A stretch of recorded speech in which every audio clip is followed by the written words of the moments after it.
नमस्कार, आदाब, सत श्री अकाल और अस्सलाम वालेकुम। मैं हूं मोहम्मद अहमद काज़मी, लेकर आया हूं आपका पसंदीदा कार्यक्रम नज़र दुनिया पर। इस कार्यक्रम में हम आपको वो ख़बरें लाते हैं जो आपको दूसरे माध्यमों से नहीं मिलती, और वो ख़बरें जो आपको दूसरा जो BBC, CNN और जिसे इंटरनेशनल भोंपू मीडिया कहा जा सकता है वो आपको नहीं पहुँचाएगा, और ये ख़बर तो बिल्कुल नहीं पहुँचाएगा। आज आपको एक बहुत ही दिलचस्प और भारतीयों का सर ऊंचा करने वाली खबर पहुंचा रहा हूं। ईरान के तेल वाहक जहाज़ के एक भारतीय मूल के कप्तान ने अमेरिका के ज़रिए जहाज़ का रूट बदलने के लिए लाखों डॉलर की रिश्वत ठुकराकर बड़ा काम किया है, जिसकी ईरान ने न सिर्फ तारीफ़ की है बल्कि ये भी कहा है कि अमेरिका के ज़रिए रिश्वत देना उसकी नीति का हिस्सा बन चुका है। ख़बर में आगे बढ़ने से पहले आपसे गुजारिश है कि अगर आप YouTube पर देख रहे हैं तो सब्सक्राइब कर लें, और अगर Facebook पर देख रहे हैं तो हमारे पेज को फॉलो कर लें और लाइक करना ना भूलें। अगर आपको लगे कि हम सच्ची और अच्छी पत्रकारिता कर रहे हैं तो अपने व्हाट्सएप, फेसबुक और ट्विटर पर भी इसे ज़रूर शेयर कर लें। लंदन से छपने वाले फाइनेंशियल टाइम्स अखबार ने वेडनेसडे यानी बुधवार को खबर दी है कि अमेरिका ने आद्रियान दरिया एक ईरानी तेल टैंकर के भारतीय मूल के कप्तान अखिलेश कुमार को लाखों डॉलर की रिश्वत का लालच देकर उससे टैंकर का रूट बदलने को कहा था। ब्रिटेन ने अब से पहले इस जहाज़ को ये कहते हुए पकड़ा था कि ये सीरिया को तेल ले जा रहा था, जो अमेरिकी पाबंदियों के खिलाफ है। जब तकरीबन 6 हफ्ते के बाद इसे छोड़ा गया तो उसका नाम ग्रेस 1 से बदलकर आद्रियान दरिया 1 रखा गया। जिब्राल्टर से अगली मंजिल पर जाते हुए जहाज़ को अमेरिका की तरफ से रास्ता बदलकर ऐसे रूट पर चलाने के लिए रिश्वत दी जा रही थी ताकि अमेरिका उसे फिर से पकड़ ले और ईरान का तेल किसी मंजिल तक ना पहुंच सके। फाइनेंशियल टाइम्स ने वेडनेसडे को अपनी रिपोर्ट में बताया है कि अमेरिकी विदेश मंत्रालय में उप विदेश मंत्री ब्रायन हुक, इतना बड़ा अधिकारी ब्रायन हुक ने आद्रियान दरिया एक तेल टैंकर पर पाबंदी लगाने से 4 दिन पहले 26 अगस्त को उसके भारतीय मूल के कप्तान अखिलेश कुमार को लाखों डॉलर की रिश्वत की पेशकश की थी।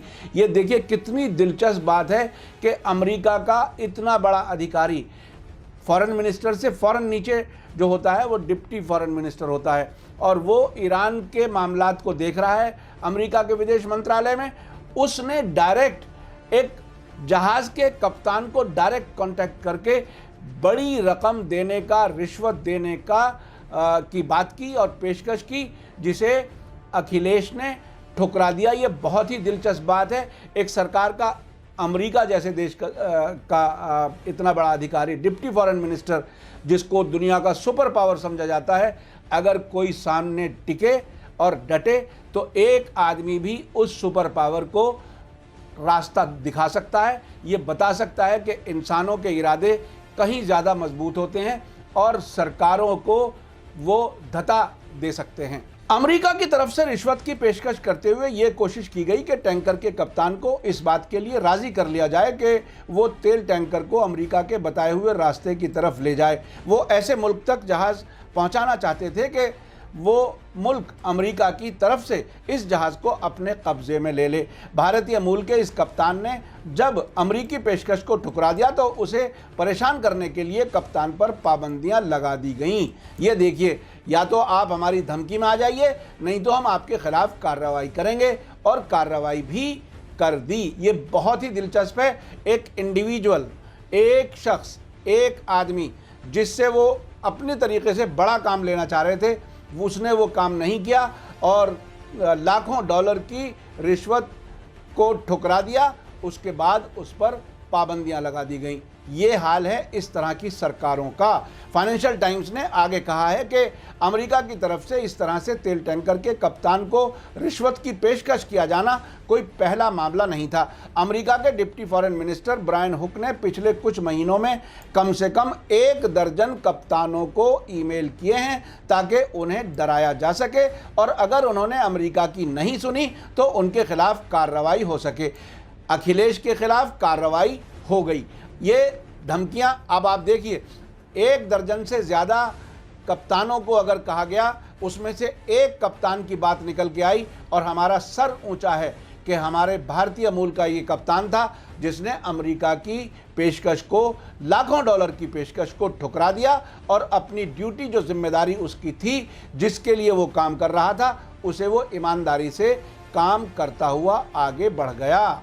ब्रायन हुक ने फाइनेंशियल टाइम्स से बात करते हुए कहा कि हमारी दबाव की नीति की कामयाबी तेल पर पाबंदी को पूरी तरह से लागू करने पर निर्भर है, डिपेंड है। उन्होंने आगे दावा किया कि हमने बहुत कम वक्त में ईरान के तेल एक्सपोर्ट को ठप कर दिया है। हम जहाजरानी इंडस्ट्री पर पूरी नज़र रखे हुए हैं ताकि ईरान का गैरकानूनी तेल एक्सपोर्ट बंद हो सके। ये गैरकानूनी अमेरिका वाले कह रहे हैं। ईरान को इंटरनेशनल कानून के तहत कोई पाबंदी नहीं है, सिर्फ अमेरिका की तरफ से पाबंदी लगाई गई है और ये पाबंदी तब लगाई गई है जो यूनाइटेड नेशन की तरफ से accepted, approved Iran nuclear deal, उससे अमेरिका के अलग होने के बाद अमेरिका ने दबाव डालने के लिए ईरान पर यह तेल पर पाबंदी लगाई है। उसी पाबंदी पर अमल कराने के लिए अब हाल ये हो गया है कि जहाज़ों के कप्तानों को अमेरिका के डिप्टी फॉरेन मिनिस्टर लेवल के लोग ईमेल कर रहे हैं, मैसेज दे रहे हैं कि तुम रास्ता बदल दो। अब सरकारें उनके हाथ से निकल गईं। अमेरिका की तरफ से अखिलेश कुमार को यह मैसेज उस वक्त आया जब जिब्राल्टर से इस जहाज़ को छूटे 11 दिन गुजर चुके थे। अमेरिकी सोर्सेज के हवाले से फाइनेंशियल टाइम्स ने लिखा है कि अमेरिका ने ईरानी तेल के उनकी नज़र में गैर कानूनी एक्सपोर्ट की इंफॉर्मेशन देने वाले को $1.5 करोड़ इनाम देने का सिलसिला शुरू किया है। आपको याद होगा कि अमेरिका ने इसी साल अप्रैल से सभी मुल्कों पर दबाव बनाया था कि ईरान से तेल लेना बंद कर दें। भारत ने भी अमेरिका के दबाव में आकर ईरान से तेल लेना बंद किया, जबकि चीन और तुर्की जैसे मुल्क अब भी ईरान से तेल खरीद रहे हैं। कभी कभी ऐसी खबरें भी आती हैं कि ईरान अपना तेल समुद्र में बेच रहा है। आपको मैं याद दिला दूं कि भारत पर जब दबाव डाला था तेल लेने के लिए, ईरान से तेल लेना बंद करने के लिए, तो उससे पहले हमारा जो कप्तान अभिनंदन कंट्रोल में था, पाकिस्तान ने पकड़ लिया था। उसे छुड़ाने के लिए अमेरिका का कहना है कि हमने कोशिश की और हाफिज़ सईद को टेररिस्ट लिस्ट में शामिल कराने में अमेरिका का दावा है कि हमने कोशिश की। हालांकि टेक्निकल सिर्फ चीन की तरफ से अगर मुखालफत ना हो, नहीं हुई, उसी के बाद उसका नाम टेररिस्ट की लिस्ट में जो यूनाइटेड नेशन की है उसमें शामिल हो गया था। उसमें अमेरिका का कोई रोल नहीं था, लेकिन भारत पर यह एहसान जता करके कि हमने तुम्हारे ये 2 बड़े काम किए हैं, इसलिए आपको ईरान से तेल लेना बंद करना चाहिए, इस तरह से भारत को तैयार किया गया था। अब से पहले ईरान के फॉरेन मिनिस्टर मोहम्मद जवाद ज़रीफ अमेरिका में एशिया सोसाइटी में ये कह चुके हैं कि ईरान के पास अमेरिकी पाबंदियों को नाकाम करने की PhD है। यानी उनका इशारा इस बात पर था कि तकरीबन 40 साल हो गए अमेरिका की पाबंदियों को और उसके बावजूद हमने तरक्की की है और हमें इन पाबंदियों की कोई फ़िक्र नहीं है।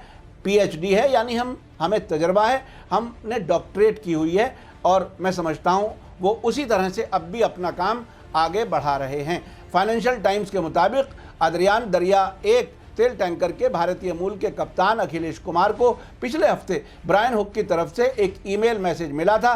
ब्रायन हुक अमेरिकी विदेश मंत्रालय में ईरान से मुताल्लिक मामलों के जिम्मेदार हैं।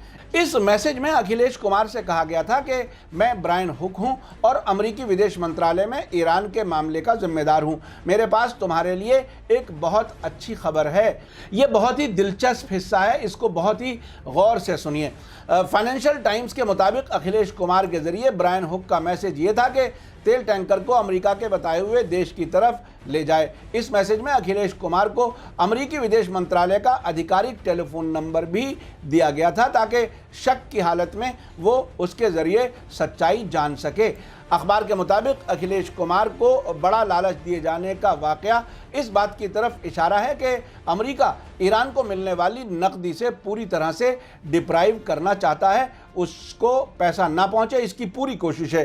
ख़ास तौर से जब से अमेरिका ने ईरान न्यूक्लियर डील से अलग होने की घोषणा की है। अदरियान दरिया 1 तेल टैंकर के भारतीय मूल के कप्तान अखिलेश कुमार को भेजे गए ईमेल में लिखा गया था कि तुम इन पैसों से अपनी मर्जी की ज़िंदगी ऐश से गुजार सकते हो। ये पैसे इतने ज़्यादा हैं कि बुढ़ापे के वक्त भी तुमको पैसों की ज़रूरत नहीं होगी। मैसेज में आगे कहा गया था कि अगर तुम हमारी पेशकश को कबूल नहीं करते तो फिर तुम्हारे लिए ज़िंदगी बहुत मुश्किल हो जाएगी। यानी लालच भी दिया, धमकी भी दी, लेकिन अखिलेश ने ये फैसला किया कि ना तो लालच में आना और ना ही धमकी में आना। मैं समझता हूँ ये दो ही हिस्से ऐसे होते हैं इंसान की ज़िंदगी में फैसला लेने के कि लालच भी ना हो और डर भी ना हो, तो इंसान बहुत अच्छे और सीधे रास्ते पर ज़िंदगी गुजार सकता है।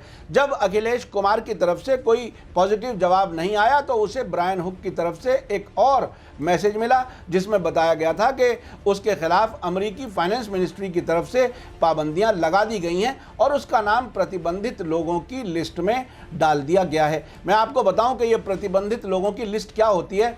इसमें आम तौर पर होता यह है कि अगर अमेरिका में किसी आदमी का कोई एसेट्स हैं, कोई प्रॉपर्टी है, उसको सीज कर लिया जाता है। बहुत ही दिलचस्प वाक़या है। पिछले दिनों अमेरिका की तरफ से ये भी ऐलान हुआ था कि ईरान के जो सुप्रीम लीडर हैं आयतुल्लाह खामेनेई, और उसके बाद एक और ऐलान हुआ था वहाँ के फॉरेन मिनिस्टर जवाद ज़रीफ के बारे में भी कि उन पर अमेरिका ने पाबंदियां लगा दी हैं। इन दोनों ही लीडर्स ने ये कहा था कि हमारा अमेरिका में कुछ नहीं है और हमें आपकी पाबंदियों की कोई फिक्र नहीं है। तो उसी तरह से अखिलेश कुमार पर भी अमेरिका ने पाबंदियां लगा दी हैं। आपको ये बताता चलूं कि आद्रियान दरिया को जिब्राल्टर में 45 दिनों तक रोके रखे जाने के बाद आखिरकार 18 अगस्त को छोड़ दिया गया था। इस तेल टैंकर को 4 जुलाई को जिब्राल्टर स्ट्रेट में ब्रिटेन की नेवी ने रोका था। जिब्राल्टर की अदालत ने 15 अगस्त को इस ईरानी तेल टैंकर को छोड़ने का ऑर्डर दिया था। अदालत ने इसे रोके रखने की मुद्दत बढ़ाने के अमेरिका के रिक्वेस्ट को भी ठुकरा दिया था। इसी बीच ईरान के विदेश मंत्री जवाद ज़रीफ ने ट्वीट करके कहा है कि रिश्वत या घूस अब अमेरिका की एक नीति बन चुकी है जो धीरे धीरे व्यवहार का रूप ले रही है। उन्होंने आगे कहा है कि समंदरी डाकुओं के रास्ते से तेल लूटने में नाकाम होने के बाद अब अमेरिका ब्लैकमेल पर उतर आया है कि या तो ईरान का तेल हमें दो और लाखों डॉलर ले लो वरना हम तुम पर पाबंदी लगा देंगे। ये बहुत ही दिलचस्प बात है। ईरान के विदेश मंत्री ने ये कहा कि ये जो समंदरों में डकैती होती है जहाज़ों पर, तेल टैंकर्स पर, बहुत से ऐसे वाक़यात समंदरों से आते रहते हैं और उसकी सिक्योरिटी करनी होती है। इस पूरे इलाके में समंदरी जहाज़ों, जो तेल ले जाने वाले जहाज़ हैं और व्यापारिक जहाज़ हैं, उसकी सिक्योरिटी में भी ईरान बहुत ही इम्पॉर्टेंट रोल प्ले कर रहा है। भारत ने भी इस तरह की डकैतियों को रोकने के लिए बहुत काम किया है और ईरान के साथ भी एक तरह से कोऑपरेशन है। और अरब मुल्कों के साथ अब ईरान के फॉरेन मिनिस्टर ये कह रहे हैं कि अमेरिका अब से पहले डकैती के ज़रिए तेल अपने कब्ज़े में लेता था, अब रिश्वत दे करके, कप्तानों को रिश्वत दे करके तेल अपने कब्ज़े में लेने की कोशिश कर रहा है। ये डकैती से कम क्या है कि जब डकैती ना हो सके तो उसके टैंकर का जो चालक है, जो कैप्टन है, उसी से रास्ता बदलवा दो और उसे पैसा दे दो। देखा आपने अमेरिका ईरान को सताने के क्या क्या रास्ते अपना रहा है और वो अब से पहले कह चुके हैं कि वो ईरान पर दबाव डाल रहे हैं ताकि ईरान को अमेरिका के सामने बातचीत की मेज़ पर लाया जा सके। पिछले दिनों डोनाल्ड ट्रंप और फ्रांस के प्रेसिडेंट इमैनुअल मैक्रों की मुलाकात के मौके पर कहा गया था कि अमेरिका ईरान से बात करने के लिए तैयार है। इमैनुअल मैक्रों ने भी कहा था कि हो सकता है कुछ हफ्ते के बाद ईरान के प्रेसिडेंट हसन रूहानी और अमेरिका के प्रेसिडेंट डोनाल्ड ट्रंप के बीच मुलाकात हो सके, लेकिन ईरान ने साफ कहा है कि जब तक अमेरिका न्यूक्लियर डील में वापस नहीं आ जाता और सभी पाबंदियां नहीं हटा देता तब तक अमेरिका से कोई बात नहीं हो सकती। आप ये भी देखिए कि ये है सुपर पावर। एक तरफ ईरान अमेरिका का ड्रोन गिरा रहा है, यमन के हूथी अमेरिकी ड्रोन गिरा रहे हैं, हिजबुल्लाह इजराइल के ड्रोन गिरा रहा है, हमास इजराइल को कई बार पिछले कुछ महीने में उसकी औकात दिखा चुका है। ऐसी पतली हालत में ईरान अमेरिका से बात भी नहीं कर रहा। अब हाल यह है कि सरकारें तो अमेरिका के हाथ से निकल ही रही हैं। अब तेल के जहाज़ों के कप्तानों को धमकी और लालच दिया जा रहा है, लेकिन भारत के मूल के अखिलेश जैसे निडर और ईमानदार लोग अमेरिका की धमकी में नहीं आ रहे। इस वाक़े ने भारत और भारतीयों का सर ऊंचा किया है। इसी के साथ मुझे दीजिए इजाज़त। धन्यवाद, शुक्रिया। जय भारत, जय हिंद।